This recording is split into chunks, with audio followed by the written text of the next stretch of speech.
Shri Radhe everyone, मैं आ गई हूँ आप सबकी फेवरेट स्टोरी पॉकेट में आसमान का आज का एपिसोड लेके। आज का एपिसोड बहुत ही धमाकेदार और इंटरेस्टिंग होने वाला है, तो प्लीज़ वीडियो को एंड तक जरूर देखें। चैनल पे नए हैं तो चैनल को सब्सक्राइब करना, बेल आइकन को प्रेस करना बिल्कुल ना भूलें।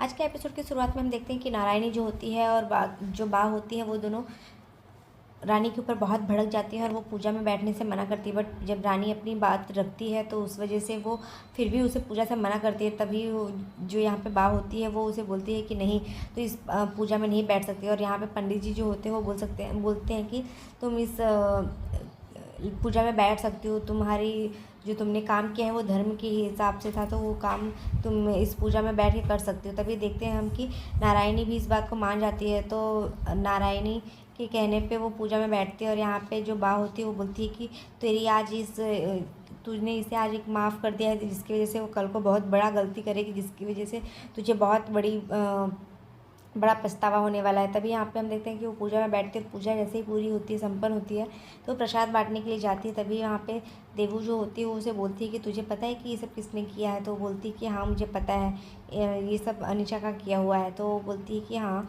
मुझे पता है। तो वो उसे जाके बोलती है कि ले ये तू प्रसाद बांट दे, मैं आती हूँ उससे बात करके। तभी वो उससे बात करती है और वो बोलती है कि तुम्हें कितनी बार मैंने बोला है अनिशा कि तुम मेरे और दिग्विजय की लाइफ से दूर हो जाओ और तुम हम दोनों के बीच में मत आओ बार बार।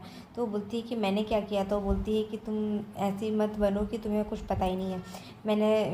मैं तो इतनी फेमस तो नहीं हूँ और मैं अकेली तो हूँ नहीं कि जो इस यूनिवर्स में MBBS कर रही हूँ।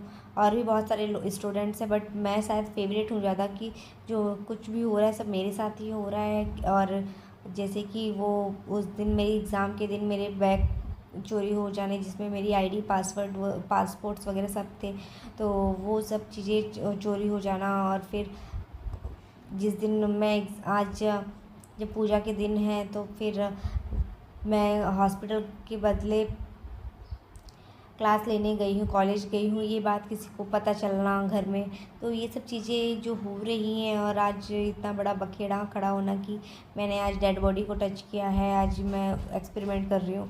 तो ये सारी बातें जो घर वालों को पता चल रही है वो सब किस वजह से हो रही है। तो प्लीज़ तुम अब इन सब चीज़ों से दूर रहो, और मैं और मुझे और दिग्विजय को कोई अलग नहीं कर सकता। तभी दूसरी तरफ हम देखते हैं कि जो रानी होती है वो ये सारी बातें के बारे में सोचती रहती है। तभी दिग्विजय जो होता है वो वहाँ आता है और वो उसे बोलता है कि क्या सोच रही हो जो सुबह हुआ वो सब चीज़ों के बारे में। तो बोलती है कि हाँ, बट वो बोलती है कि देखो ना, मैं अभी तक कोशिश कितनी कर रही हूँ, पर अभी तक मैंने बा और माँ के मतलब उसकी माँ और नारायणी आंटी के बात के लिए बोलती है कि मैं अभी लग रहा है उन लोग के दिल में अपने लिए जगह नहीं बना पाई हूँ। तो वो फिर वो बोलता है कि ऐसा नहीं है, देखो हम जिससे प्यार करते हैं उसी को डांट लगाते हैं ना। तो तुम्हें पता है बड़ी माँ के ऊपर सब लोग कितना, उन्होंने कभी कुछ भी नहीं बोला है, पर उनको कितना कुछ सुनना पड़ता है और हमेशा वो बेचारी सुन के रह लेती हैं। और तभी यहाँ पे हम देखते हैं कि जो रानी होती है बोलती है, बट जिस तरीके से मैंने तुम्हारे दिल में प्यार बना पाया है वो उस तरीके से मैं उन दोनों के दिल में क्यों नहीं बना पा रही हूँ। तो और ये कैंप जाने के लिए फिर वो उससे पूछता है, तो वो बोलती है कि टाइम कितना लगेगा पैकिंग करने में, बट अभी वहाँ से परमिशन लेना बाकी है। तो वो बोलता है कि मैं ले लेता हूँ। तो वो बोलती है कि नहीं, मैं खुद लूँगी।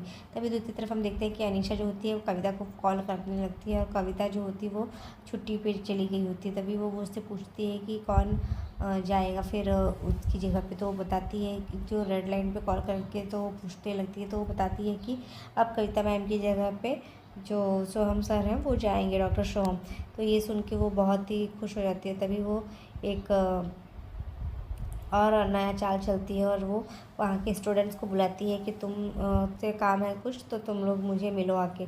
तो जैसे ही वो उन लोग को बुलाती है तो यहाँ पे उसका एक प्लान रहता है जो कि वो उन बच्चों के साथ शेयर करती है। तभी दूसरी तरफ हम देखते हैं कि यहाँ पे वो जो रानी होती है वो परमिशन लेने के लिए आती है, बट परमिशन नहीं मिलती है। यहाँ पे वो नारायणी से परमिशन लेती है कि प्लीज़ आंटी जी मुझे जाने दीजिए ना, ये कैंप बहुत ही इम्पॉर्टेंट है। पर वो उसे मना करती है कि कभी तू खुद से भी अपने बच्चे की फ़िक्र किया कर और बोल दिया कर कि आज मुझे कोई भी काम नहीं करना है, बस अपने बच्चे की केयर करना है। पर तभी यहाँ पे हम देखते हैं कि बात जो होती है वो उसे बुलाती है और वो उसे बोलती है कि तू एक काम कर, उसे बोल दे कि मैं अपनी फ्रेंड के घर पे जा रही हूँ और उस बहाने तो तू वहाँ चली जा। तो यहाँ पे जो होते हैं उसके ताऊ जी और उसकी ताई जी जो होती है वो उसे समझाने की कोशिश करती है कि तुमने दिग्विजय से परमिशन ली कि नहीं। तो वो बोलती है कि हाँ हाँ उनको तो कोई प्रॉब्लम नहीं है। तो यहाँ पे वो बोलती है कि देखो, जब उसको दिग्विजय को कोई प्रॉब्लम नहीं है तो आप लोग क्यों उसे मना कर रहे जाने से। यहाँ पे जो उसके पापा होते हैं वो भी बोलते हैं कि तू एक काम कर, ये सब छोड़, तू अपना कैंप पे ध्यान दे, क्योंकि कैंप तेरे लिए बहुत ही इंपॉर्टेंट है इस वक्त, और तेरी तबीयत ठीक है तो फिर तू जा सकती है तो चली जा और अपना ध्यान रखना। तभी दूसरी तरफ हम देखते हैं कि जो श्रेया होती है वो अनीशा के पास जाती है और उसे अनीशा जो होती है वो उसके साथ डील करती है कि तुम दोनों वहाँ पे जो भी होगा मुझे सारी अपडेट देना सोहम सर के साथ, और ऐसा पूरा ट्राई करना कि वो लोग इस कैंप से वापस ना आए, सोहम और रानी। तो उसे बोलती है कि ठीक है, लेकिन आप मुझे अपने कॉलेज में इंटर्नशिप करने के लिए दोगी ना हॉस्पिटल में। तो बोलती है कि हाँ हाँ, मैं तुम्हारे साथ, तुमसे जो वादा किया है मैं पूरा करूँगी। तभी दूसरी तरफ हम देखते हैं कि हाँ, दिग्विजय जो होता है वो रानी के लिए बैग पूरा पैक करके रखता है और वो बता देता है कि तुम बाहर की जंक फूड्स कुछ भी मत खाना, जो जो चीज़ें हैं यहाँ पे सब चीज़ें वही खाना, और जो भी ज़रूरत लगे तो मुझे कॉल कर देना। तो यहाँ पे हम देखते हैं कि वो उसे फिर भी अवेयर करता है कि तुम उस सोहम से थोड़ा दूर रहना। तो फिर वो उसको हग करता है और यहाँ पे रानी जो होती है बोलती है कि बस मैं एक दिन के लिए ही जा रही हूँ, मैं शाम को आ जाऊँगी वापस। तभी वो उससे बोलता है कि किसी के ऊपर ज़्यादा भरोसा करने की ज़रूरत नहीं है। तो वहाँ पे सोहम खड़ा रहता है, तो सोहम बोलता है कि तुम टेंशन मत लो दिग्विजय, मैं उसका टेक केयर कर लूँगा। तो यहाँ पे दूसरी तरफ हम देखते हैं कि अनीशा जो होती है अपनी चाल चलने के लिए फिर से रेडी हो जाती है। वो आँखों में पानी डाल के आई ड्रॉप डाल देती है और उसे फिर रोने का एक्टिंग करती है। और यहाँ पे दिग्विजय तभी वहाँ पहुँचता है तो वो उसे पूछता है कि क्या हुआ तुझे, तो बोल।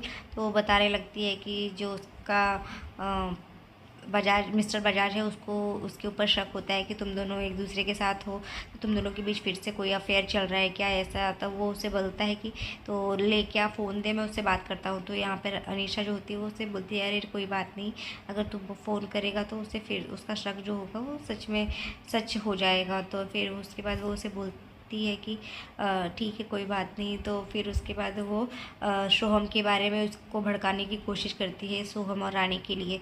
तो वो उसके दिमाग में फिर से सोहम के बारे में बात चलने लगती है। तो वो बोलता है कि मुझे सोहम, तो वो उसे बोलती है कि तुझे तो पता है कि वो कैसा इंसान है। तो बोलती है कि हाँ मुझे तो उसका पता है, बट मुझे रानी के ऊपर पूरा भरोसा है।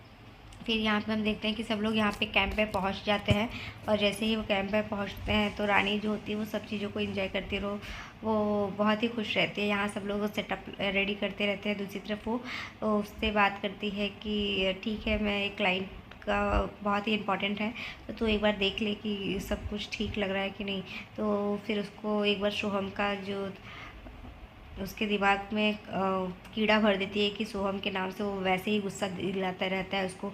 तो वो बोलती है कि मैं सोहम के नाम का कीड़ा डाल के तेरे दिमाग में, वो तुझे खुद ही रानी से तू दूर होने के लिए खुद ही रेडी हो जाएगा।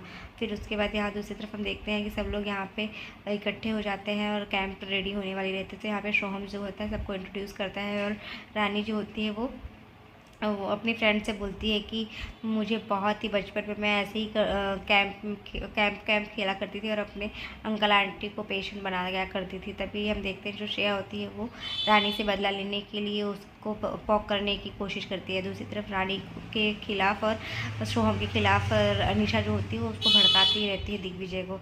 तभी हम देखते हैं कि यहाँ जो अनीशा होती है वो पूरी कोशिश करती है कि इस तरीके से रानी के खिलाफ वो भड़का सके। तो आज के एपिसोड में बस इतना ही फ्रेंड्स, मिलते हैं नेक्स्ट एपिसोड में, जहाँ हम देखने वाले हैं कि जो रानी होती है वो अनीशा के जाल में फंस चुकी होती है, बट फिर भी दिग्विजय जो होता है वो रानी नेक्स्ट एपिसोड में, जहाँ पे कि दिग्विजय को जेल हो जाती है और रानी जो होती है वो अपने हस्बैंड के लिए पूरी कोशिश करेगी कि उसे बाइज्जत बरी करवा पाए और उसे बेगुनाह साबित करवा पाए, क्योंकि जो दिग्विजय के ऊपर ये आरोप लगा है वो एक तरीके की साजिश की गई है जिसके लिए वो उसे बचाने की पूरी कोशिश करेगी। तो आज के एपिसोड में बस इतना ही है फ्रेंड्स, मिलते हैं नेक्स्ट एपिसोड में। जब तक के लिए bye bye, take care, Radhe Radhe, अपना बहुत ध्यान रखिएगा। और अगर